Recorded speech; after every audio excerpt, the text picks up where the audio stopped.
नमस्कार। स्वागत है आपका न्यूज लॉन्चर पर। मैं हूं अशोक वानखेड़े। लेकर आया हूं आपका अपना कार्यक्रम द डायरेक्ट हिट। आज भाजपा का आलाकमान, जो चाणक्य पूरे देश को चलाते हैं, कहीं ना कहीं बैकफुट पे आते हुए दिखाई दे रहे हैं।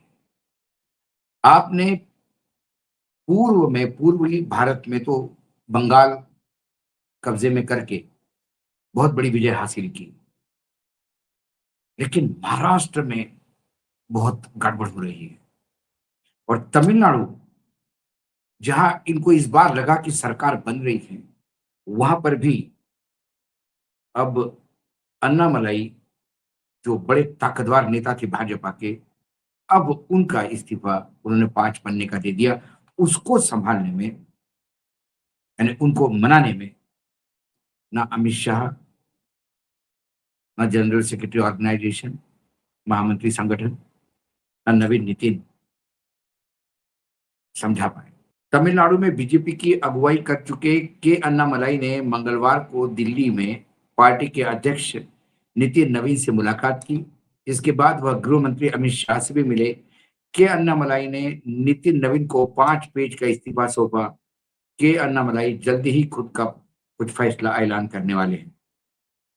तमिलनाडु में थलपति विजय की अगुवाई वाली टीवीके की जीत और बीजेपी के कमजोर प्रदर्शन के बाद बड़ी हलचल सामने आई थी। मंगलवार को राज्य इकाई के पूर्व प्रमुख और फायर ब्रांड नेता के अन्नामलाई, रिटायर्ड आईपीएस ऑफिसर है, ने दिल्ली में बीजेपी के राष्ट्रीय अध्यक्ष नितिन नवीन को 5 पेज का इस्तीफा सौंप दिया। इसके बाद वो अमित शाह से भी मिले। अन्नामलाई बीजेपी से 2021 से जुड़े थे। इसके बाद वो बीजेपी तमिलनाडु के अध्यक्ष बने थे। हालांकि पिछले साल उन्हें बीजेपी एआईएडीएम के गठबंधन की स्थिति में प्रेसिडेंट पद छोड़ना पड़ा था। चर्चा है कि पूर्व आईपीएस के अन्नामलाई तमिलनाडु पर केंद्रित एक नई पार्टी, इसका पहले भी हमने खुलासा किया था, बनाएंगे। हालांकि बीजेपी ने इस मुद्दे पर कोई अधिकृत बयान नहीं दिया है। के अन्नामलाई के बीजेपी छोड़ने के फैसले के बाद तमिलनाडु से लेकर दिल्ली तक राजनीति गर्म है। सोमवार को राज्य के मुख्यमंत्री विजय की टिप्पणी की थी कि राज्य में अब 2 ही दल का मुकाबला होगा, डीएमके और टीवीके, और किसी तीसरे दल को, बड़ा दल को यहाँ पे कोई जगह नहीं है, और यदि कोई आता है तो उसका नुकसान ही हो सकता है। विजय के बयान को अन्नामलाई के प्रस्तावित नई पार्टी के गठन की तैयारी पर हमले जोड़कर, यानी हमला है ऐसा जोड़कर देखा जा रहा है। के अन्नामलाई ने बीजेपी अध्यक्ष को 5 पन्ने का इस्तीफा सौंपा। उसमें उस 5 पन्ने के इस्तीफे में क्या है, उन्होंने बीजेपी छोड़ने की कई वजह बताई। पहली वजह है, अन्नामलाई को पिछले साल जब बीजेपी ने साइडलाइन किया था, तब उन्होंने न चाहते हुए भी केंद्रीय नेतृत्व के फैसले को कबूल कर लिया था। अन्नामलाई प्रधानमंत्री नरेंद्र मोदी के कट्टर फैन हैं, वो इसलिए बीजेपी में रुके रहे। दूसरा, 2026 में विधानसभा चुनाव में बीजेपी का वोट प्रतिशत बेहद मामूली बढ़ा। पार्टी का सिर्फ 1 सीट जीत पाई। पार्टी के प्रदर्शन ने अन्नामलाई को निराश कर दिया। तीसरा, अन्नामलाई के सामने बीजेपी की केंद्रीय राजनीति, संगठन और सरकार में आने के विकल्प थे, लेकिन तमिलनाडु की राजनीति वो करना चाहते हैं।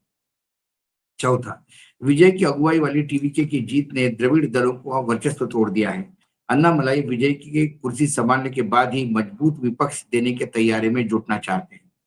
अन्नामलाई के समर्थकों का दावा है कि वह 4 जून को अपने 42 साल पूरे करेंगे। इसके बाद 2031 तक खुद को खड़ा करने के लिए काफी वक्त है। सूत्रों की माने तो बीजेपी नेतृत्व के अन्नामलाई को पार्टी में रोकना चाहती है, इसलिए उन्हें कोई संगठन में बड़ा पद भी दिए जाने की चर्चा सामने आई। उन्हें राज्यसभा में भी लाने का ऑफर दिया गया, लेकिन अन्नामलाई तमिलनाडु की पॉलिटिक्स पर फोकस करना चाहते हैं। यही वजह थी कि अन्नामलाई को अलग रास्ता अपनाना पड़ा। तमिलनाडु की मौजूदा बीजेपी लीडरशिप से उनके रिश्ते अच्छे नहीं हैं। अन्नामलाई दोनों द्रविडियन पार्टियों के खिलाफ रहे हैं। उनका मजबूती से मानना है कि बीजेपी मजबूत विकल्प बन सकती थी, लेकिन एआईएडीएमके के साथ जाने से यह संभावना नहीं। उम्मीद की जा रही है कि अन्नामलाई खुद अपने इस्तीफे का ऐलान करेंगे। वह 3 जून को ऐसा कर सकते हैं। 4 जून को अन्नामलाई का जन्मदिन है। तमिलनाडु में कई जगह पोस्टर सामने आए जिसमें अन्नामलाई को भविष्य का मुख्यमंत्री बताया गया है। अब दूसरी तरफ जो लगातार अ, अन्नामलाई को लेके जो बीजेपी में हलचल मची है, उसमें यह है कि पार्टी ने तमिलनाडु प्रदेशाध्यक्ष नयनार नागेंद्रन को दिल्ली बुलाया है। रिपोर्ट्स के मुताबिक नगेंद्रन राष्ट्रीय अध्यक्ष नितिन नवीन, गृह मंत्री अमित शाह से मुलाकात करने वाले हैं। इससे साफ संकेत मिल रहा है कि तमिलनाडु में बीजेपी अपनी रणनीति में बड़ा बदलाव कर सकती है। प्रदेश अध्यक्ष को अचानक दिल्ली बुलाए जाने के बाद तमिलनाडु के राजनीतियों में चर्चा का एक दौर शुरू हुआ। पार्टी सूत्रों का कहना है केंद्रीय नेतृत्व राज्य इकाई में मौजूद स्थिति को पूरा रिपोर्ट लेना चाहती है। इस बैठक का समय इसलिए भी महत्वपूर्ण माना जा रहा है क्योंकि पूर्व प्रदेश अध्यक्ष अन्नामलाई ने तो वो इस्तीफा दे दिया है। हालांकि उनको पार्टी ने बोला कि आप दिल्ली में रहे, लेकिन वो दिल्ली में रुकने के लिए तैयार नहीं, ये भी बात सामने आई है। दूसरा जो है कि नागेंद्र के सामने एक और चुनौती खड़ी हो गई। अ, तमिलनाडु बीजेपी के मछुआरा प्रकोष्ठ के अध्यक्ष एमसी मुनुसामी ने अचानक अपने पदों से इस्तीफा दे दिया। उन्होंने संगठन के भीतर मतभेद और कामकाज से जुड़ी परेशानियों को लेकर इसकी वजह बताया। मछुआरा प्रकोष्ठ तमिलनाडु के लंबे तटीय इलाके में एक महत्वपूर्ण वोट बैंक का प्रतिनिधित्व करता है। ऐसे में मुनुसामी का इस्तीफा पार्टी की जमीनी जनसंपर्क अभियान के लिए बड़ा झटका माना जा रहा है। प्रदेश अध्यक्ष को दिल्ली बुलाने और इस इस्तीफे की घटना के साथ आमने सामने कुछ बातें करने के भी संकेत मिल रहे हैं। लेकिन राज्य इकाई पे क्या पार्टी कैसा कंट्रोल करना चाहती है? सूत्रों ने कहा कि एक तरफ प्रदेश अध्यक्ष को दिल्ली तलब किया गया है, दूसरी तरफ अन्ना मलाई को दिल्ली में रोकने के लिए कहा गया है। इसके साफ संकेत है कि नितिन नवीन और अमित शाह तमिलनाडु की रणनीति की कमान अपने सीधा हाथ में लेना चाहते हैं। वैसे भी पार्टी की कमान अमित शाह जी के हाथ में ही है, ये सब कहने की बातें हैं। बीजेपी ने तमिलनाडु अपनी राजनीतिक स्थिति मजबूत करने के लिए काफी समय से प्रयास किए। पार्टी को खुद राज्य में द्रविडियन पार्टी के विकल्प के रूप में स्थापित करना चाहती है, लेकिन क्षेत्रीय सहयोग खासकर एआईएडीएमके के साथ रिश्ते और पार्टी के अंदर विभिन्न गुटों के बीच मतभेद नेतृत्व की चिंता बढ़ा रहे हैं। बताया जा रहा है कि नागेंद्रन की देर रात तक चलने वाली बैठकों के बाद कुछ सख्त निर्देश जारी किए जा सकते हैं। उनका उद्देश्य पार्टी के भीतर बढ़ते असंतोष को रोकना और नेताओं के इस्तीफे पर लगाम कसना होगा। केंद्रीय नेतृत्व साफ कर चुका है कि स्थानीय स्तर पर अस्थिरता को दक्षिण भारत में पार्टी की विस्तार योजना पर असर नहीं डालने दिया जाएगा। नगेंद्र के लिए इन बैठकों का नतीजा बेहद अहम माना जा रहा है। इससे तय हो सकता है कि तमिलनाडु बीजेपी में उन्हें कितनी स्वतंत्रता मिलेगी या फिर राज्य संगठन पर दिल्ली का नियंत्रण और अधिक बढ़ जाएगा। ऐसी कई चीजें हैं। ये तो तमिलनाडु का मैंने बताया कि तमिलनाडु में ऊपर से नीचे तक हलचल है, लेकिन दूसरा जो स्टेट है महाराष्ट्र, जहां इन्होंने एकनाथ शिंदे को ओटीपी बनाकर लाए थे, वन टाइम पासवर्ड करके उस हिसाब से लेके आए थे कि आप आइए और एक बार हमको सत्ता दे दीजिए। अब महायुति जिसको कहते हैं या एनडीए गठबंधन हम जिसको कहें, उसमें भी अब दरार आती हुई दिखाई दे रही है। कल मंगलवार था, मंगलवार को महाराष्ट्र में कैबिनेट होती है, कैबिनेट मीटिंग। महाराष्ट्र विधान परिषद चुनाव से पहले महायुति गठबंधन यानी एनडीए में कलह गहरी हो गई है। सीट बंटवारे से नाराज उप मुख्यमंत्री एकनाथ शिंदे कैबिनेट बैठक में शामिल नहीं हुए। महाराष्ट्र में विधान परिषद चुनाव की तैयारी जोरों पे चल रही है। इससे पहले सत्ताधारी महायुति गठबंधन की अंदरूनी कलह अब खुल के सामने आई है। इसके संकेत आज हुई कैबिनेट बैठक में देखने को मिले। राज्य के उप मुख्यमंत्री और शिवसेना प्रमुख एकनाथ शिंदे ने आज मंत्रालय में हुई कैबिनेट बैठक में हिस्सा नहीं लिया। ऐसे में शिंदे का मीटिंग से गायब रहना गठबंधन में बढ़ते असंतोष के संकेत साफ दिखाई देता है।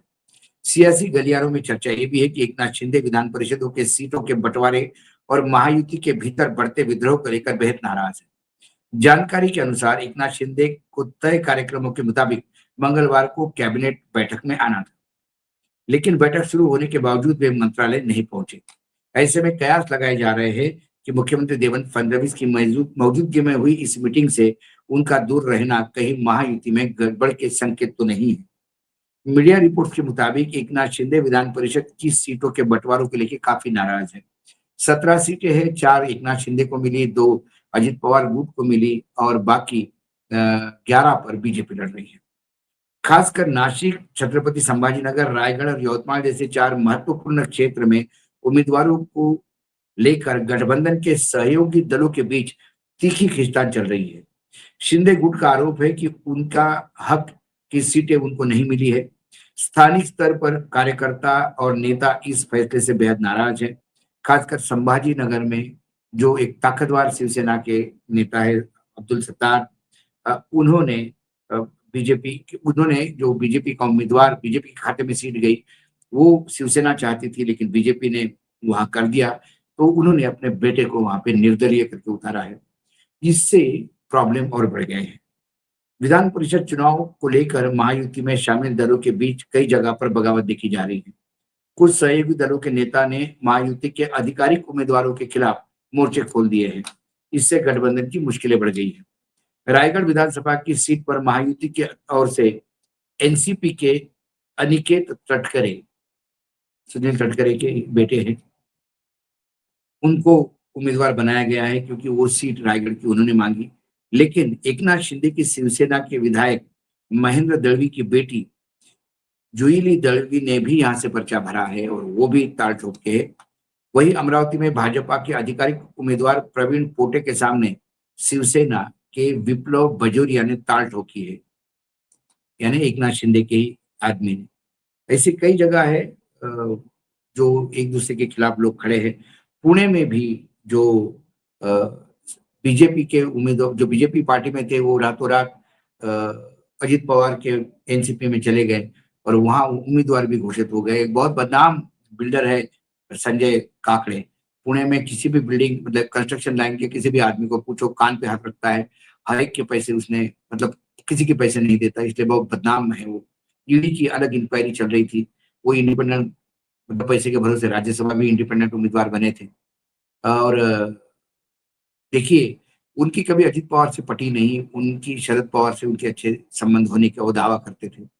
लेकिन अब पार्थ पवार ने ही, अजित पवार के बेटे ने उनके बेटे का नाम आगे किया और उन्हें रातों रात बीजेपी से एनसीपी में नाम ये भी दिया और उनसे चुनाव भी लड़वाने का तय हो गया। मतलब एक रात पहले जो आया उसको उम्मीदवार घोषित किया और अजित पवार के साथ जो लोग शरद पवार से दुश्मनी लेके अजित पवार का साथ दे रहे थे, वो लोग हाशिए पे रह गए। ये नया राजनीति है। वहां पर भी एक एनसीपी के ही पुराने कद्दावर ने वहां पे भी फॉर्म भरा, लेकिन अब देखिए फॉर्म वापस लेने के डेट तक बहुत सारी चीजें आ जाएगी। तो महाराष्ट्र, तमिलनाडु दोनों जगह बवाल। और ये बवाल क्योंकि विधान परिषद के सीटों का झगड़ा दिल्ली तक आया। ये सारे लोग दिल्ली में 3-4 दिन रुके रहे। हालांकि वो लगातार पत्रकारों को बोल रहे थे कि महाराष्ट्र के किसानों के समस्याओं को लेकर ही वो 4 दिन है, लेकिन समस्याएं इनकी अपनी थी। जो दिल्ली से भी जो फॉर्मूला हो गया, उस फॉर्मूले पे भी कोई किसी के वर्कर वहां खड़े नहीं है। अब्दुल सत्तार ने यहां तक बोल दिया कि हमारा बड़ा भाई हमारा ममता बनर्जी बनाने जा रहा है, दोनों शिवसेना को एक होना होगा। ये बात तक अब वहां बनती आ रही। कुल मिलाकर महाराष्ट्र में बीजेपी सत्ता में जरूर है, मुख्यमंत्री उनका जरूर है, लेकिन वो 130 पे है। उनको बैसाखियां हैं एकनाथ शिंदे और अजित पवार की। यदि ये बैसाखियां निकल गई तो वो सरकार धाराशायी होने में टाइम नहीं लगेगा। आज डायरेक्ट हिट में इतना ही। कल फिर आता हूं किसी विषय के साथ। तब तक के लिए नमस्कार। देखते रहिएगा द न्यूज लॉन्चर।